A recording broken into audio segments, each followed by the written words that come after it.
Bro பெர்ஃபெக்டா இல்லாதவனுக்கு தானே ஒரு சின்ன குழந்தைகிட்ட இருந்து கத்துக்கிட்டேன், சொல்றேன் கேளுங்க. ரீசெண்டா என்னோட நைபர் வீட்டுல இருக்க குழந்தை ஓடி வந்துச்சு என்கிட்ட.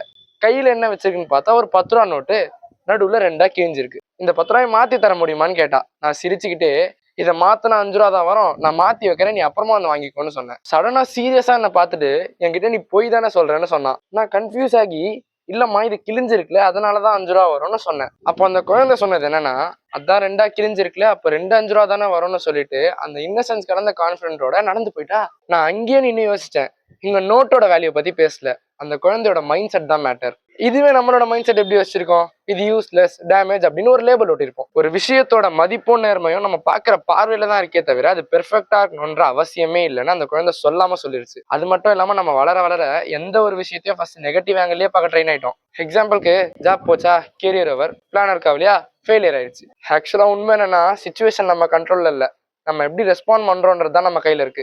ஸோ ப்ரோ, நெக்ஸ்ட் டைம் லைஃப்ல ஏதாச்சும் கிழியும் போது just pause and ask yourself, நான் இதை எப்படி பாக்குறேன். சம்டைம் லைஃப்ல பெஸ்ட் லெசன் நம்ம எக்ஸ்பெக்ட் பண்ணாத மூமெண்ட்ல எக்ஸ்பெக்ட் பண்ணாத ஆளுங்கிட்ட இருந்து வரும். So just keep your eyes open, because நம்ம லைஃப் டீச்சர் யாருன்னு நமக்கே தெரியாது.